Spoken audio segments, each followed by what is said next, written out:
Dans une longue interview accordée aux Parisiens, samedi 18 novembre, Agnès Jaoui a raconté avoir perdu 2 proches lors des attaques du Hamas en Israël, tandis que 3 autres personnes de sa famille ont été kidnappées et n'ont plus se donné de nouvelles. C'est un massacre sans nom qui se joue sous les yeux du monde depuis quelques semaines.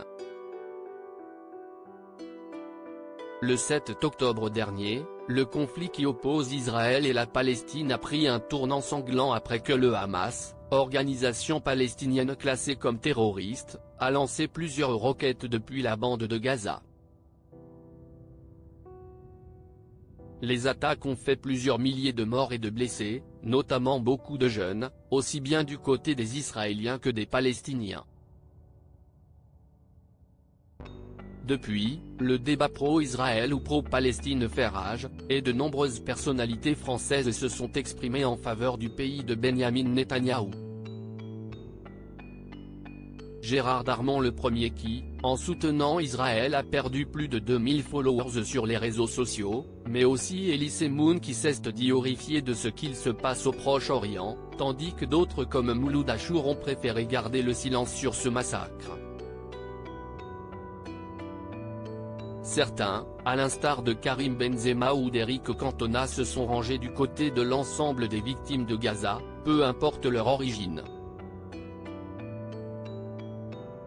Et une autre personnalité française bien connue du public vient également de briser le silence.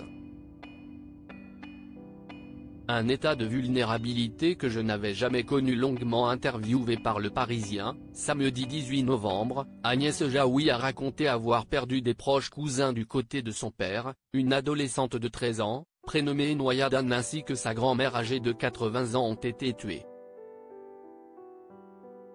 3 autres membres de sa famille âgés de 12, 16 et 53 ans ont également été kidnappés et n'ont pas donné de nouvelles depuis.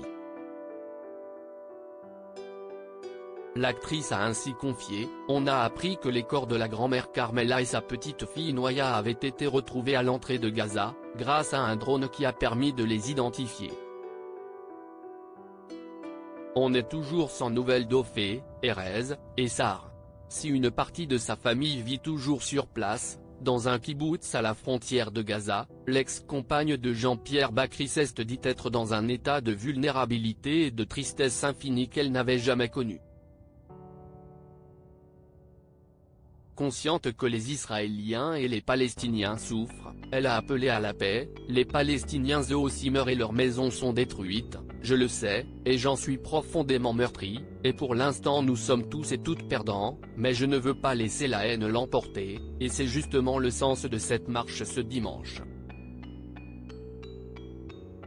Faire entendre ceux, qui, juifs, arabes, chrétiens, croient encore et toujours à une paix possible et refusent d'être dressés les uns contre les autres. Un véritable cri du cœur.